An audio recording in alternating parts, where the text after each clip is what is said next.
Okay, so last section for derivatives, 4.7, curve sketching. These rules are going to sound really familiar from 4.6, and that's because they are, except we're going to graph them, and we're going to give some graphs and realize that there might be some flexibility. So another AP question is about sketching possible graphs. This is typically multiple choice, okay? So they'll give you a bunch of choices, and then you just have to narrow it down, and there should be one. And that's if you're given the derivative. So they want you to sketch the original function, multiple choice, okay? So you can be given the original and asked about questions about the derivative or second derivative. You can be given the derivative and asked questions about the second derivative or the original function. Just be flexible, and I'm just going to kind of mix these all up.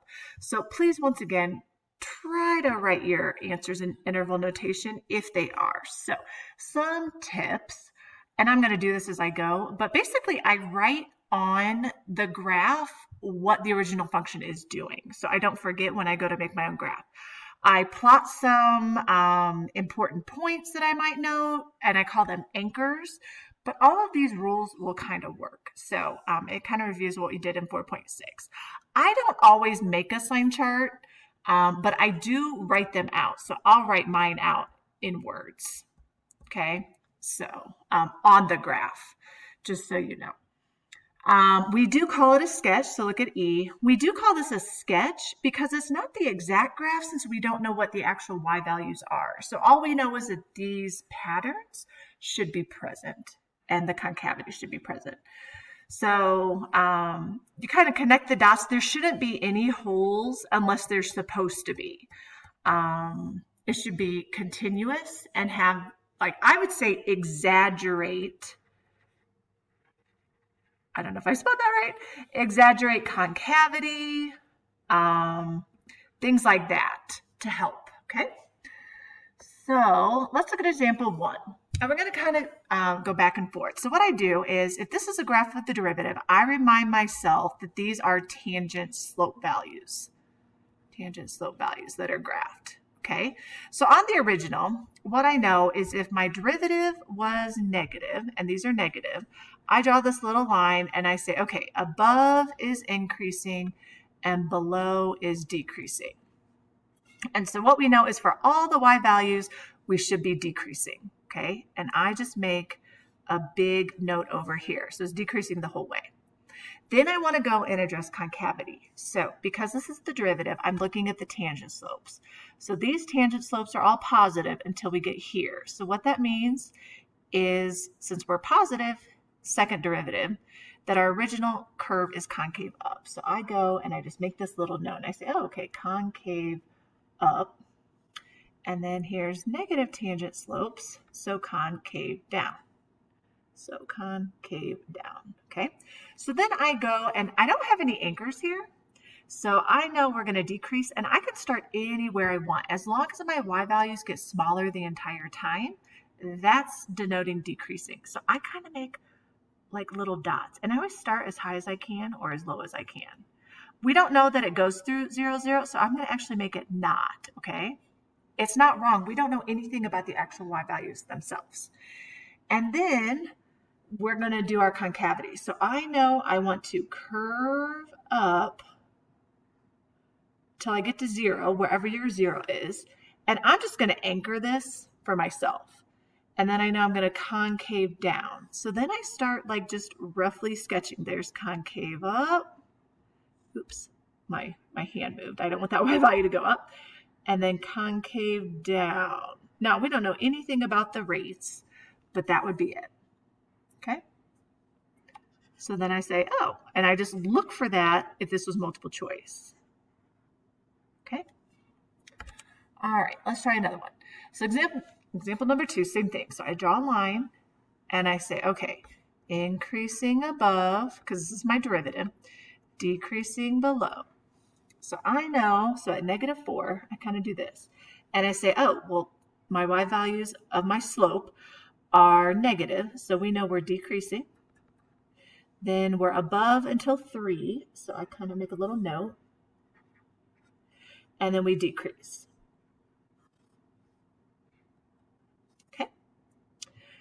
And then, so I can just, and we don't know anything. It does say passing through the origin. So I'm going to put 0, 0. That is for sure.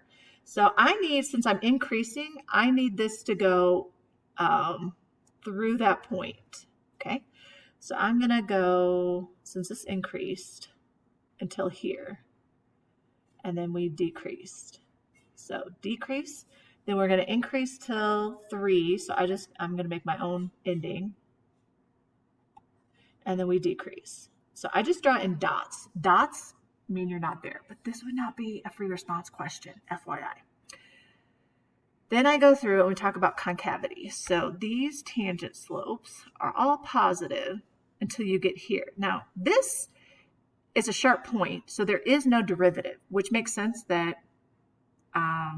it's could be a point of inflection. So we know it's concave up all the way until 1. So I'm going to go here, wherever I put my 1, and I'm going to say, oh, okay, we want to curve this up. So curve. And we might have to adjust some of our points so I can get my curve to stop. And I did, because I didn't want to like go down. So I just made it right there. And then these tangent slopes are all the same. So what that means is since these are all the same, that means it's just one number. And I'm going to find that number. So we go, it's going to be a line because my slopes are the same. That has a slope of, let's say, 1. So change of y. So we went, what's that? 3 over 2. So 3/2. And it's negative. So this line should be a straight line. So if that's where I stop, I'm going to go 1, 2, 3, 1, 2, and then it's literally a line, no curvature at all. Okay, it just worked out that I actually picked 3. I didn't do that on purpose. So that's what it should look like. Try to exaggerate. Like if you're like, oh, I'll just kind of make this curvy. No. Make sure it looks like a straight line. You could even write straight line for me. All right, example number 3. I thought this was kind of a funky derivative graph, so I thought, ooh, I bet this might be tricky. So if we're going to pass through 0, 0, I'm going to anchor that down. And so now we're going to talk about, we're not defined here. So these don't keep going. So not in our, we have a domain restriction. So not in our domain. So nothing from here before -4 or after 4. So that should be the same on your original graph, okay? Because we don't have any slope values. So make a note of that. We're above the graph the entire time. So all I know is that we're increasing this entire time. And I know that we have to go through 0, 0. So I'm literally just going to pick, and I'm going to pick not all the way at the bottom on purpose. So I'm just going to like make it a really kind of not super steep, okay? Then we talk about concavity. So I see I kind of have a high point here, so I'm going to be positive, positive, positive, positive, positive until I get to -2. So we are concave up. So here's -2, and I just say, oh, make this curve up, okay? And then we're concave down. And these are slope values. So I did have a slope at 0 because there is a point plotted. So it's not undefined on the original.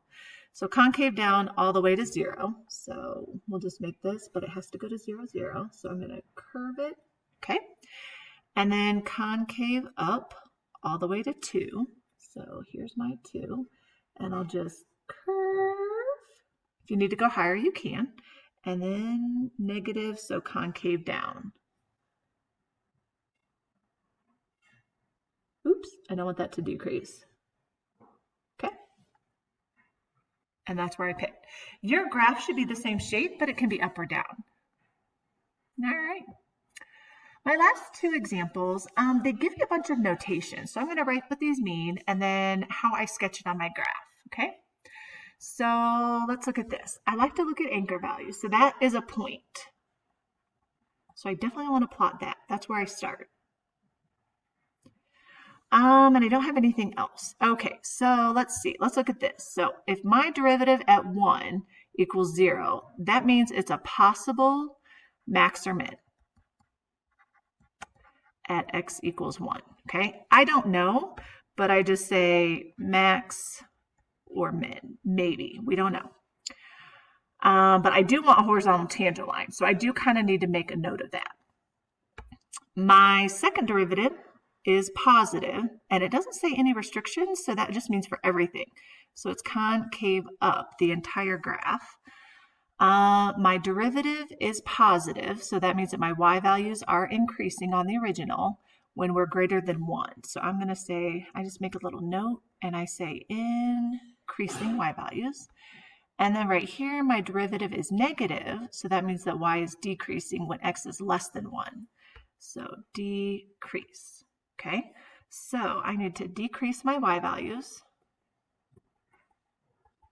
Then I need to increase. And notice, even just by doing that decrease and increase, I made that a max or min. So it's true, and there's nothing extra for me to draw in, just so you know. And then I need to make the whole thing concave up. So that looks like that's a fancy, I got too low. Okay, so that is I'm going to start here. I'm kind of cheating. Start in the middle and go up. So that is a fancy description for a parabola. All right. Okay, let's try another one. So here's an anchor. So I've got 0, 0. And make sure, like, I like to cross them all out and I write on top of them so I know that I've done them. Look at this. So it says our derivative is 0 at 1 and -3. So I'm going to make a note. This could be a max, min, or at least make it a horizontal tangent line. And at 1. I like to make notes in case the other descriptions don't naturally lead into those.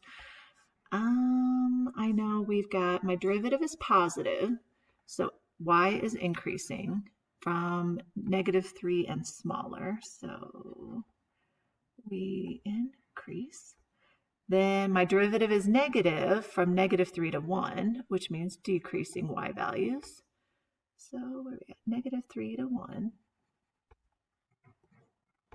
And then my derivative is positive, so increasing when we're greater. Okay. And then we talk about concavity. So we are concave down when we're less than -1. So I say, oh, concave down. And then we are concave up when we're more than 1. So concave up the entire rest of the way. All right, so I'm going to go ahead and do my increasing and decreasing. So we are going to, I know I want to decrease here, so I'm going to do my decreasing first.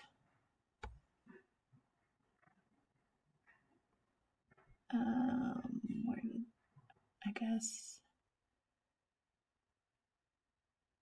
oh, it stopped right here.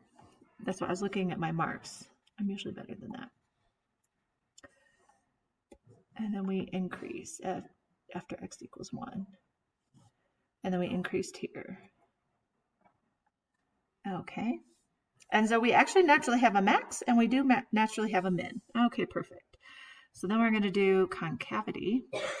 So we are concave up until, concave down until 1. So I'm going to draw a little point here. And then I don't have any restrictions on y values.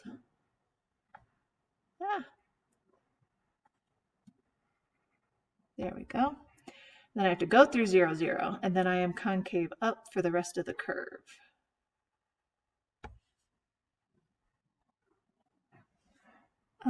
Actually, I'm going to make that a little bit curvier so I can exaggerate the concave up. Okay. There we go. All right, well, you go ahead and give yours a try, but this is just curve sketching, and that is literally it for limits and derivatives, okay?